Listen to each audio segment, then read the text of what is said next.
Today's new view: Afghans need to learn how to date in a healthier way. Now, I know that statement will draw in a lot of criticism from conservative Afghans, but hear me out.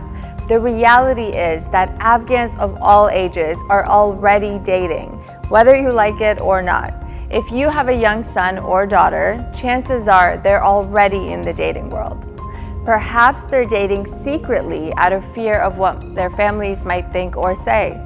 Of course, this isn't always the case. I know that some of my Afghan girlfriends are openly dating, and in some cases, they're openly dating other Afghans.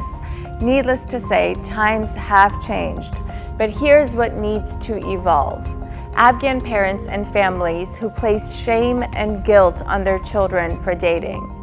The weight of that pressure is crushing for all Afghans, particularly for young women. So much so that they lie, hide, or take on a completely second identity outside of the family household. And if they get caught, they're branded a liar and shamed from here to oblivion.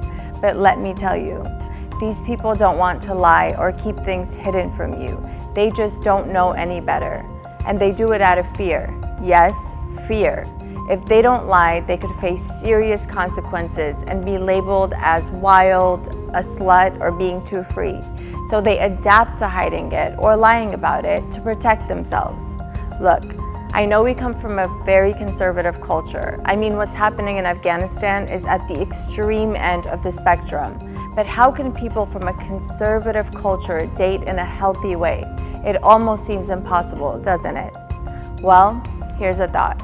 Whether we consider ourselves a conservative or liberal Afghan, we have to teach our children what a healthy relationship looks like and have open, honest dialogue with them. What does this mean? Let's say you consider your family to be traditional, conservative, or religious. Ask yourself what a safe and healthy dating situation would look like for your son or daughter. Under what parameters would you accept them finding their ideal partner? Would dating be limited to group activities with an expectation that they shouldn't have sex until the nikah or marriage?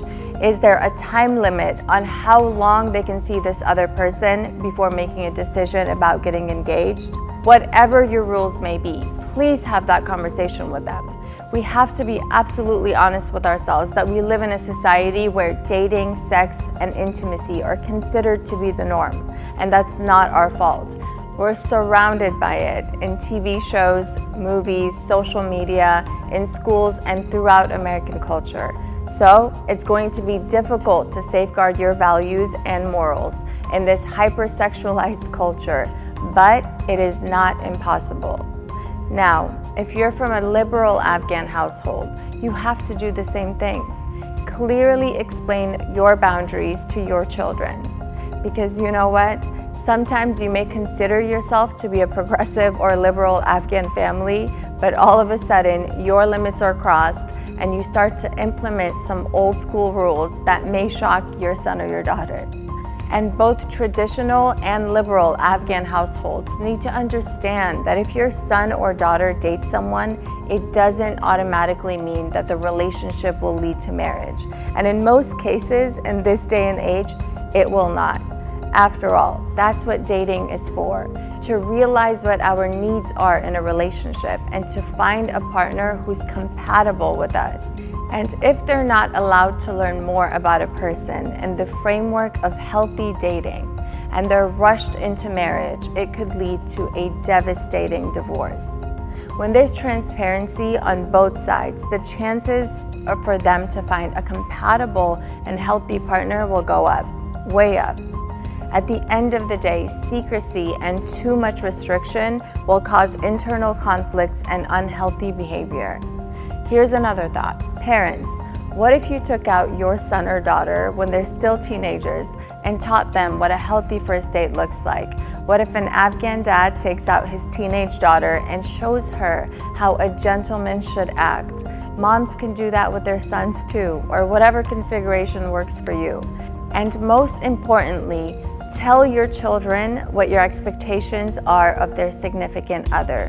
Should they only get to know Afghans? Are Americans or non-Muslims not acceptable? Or what if they're Afghan and from another tribe or social class? The ground rules can be set on both sides, and your kids may even negotiate some of their own.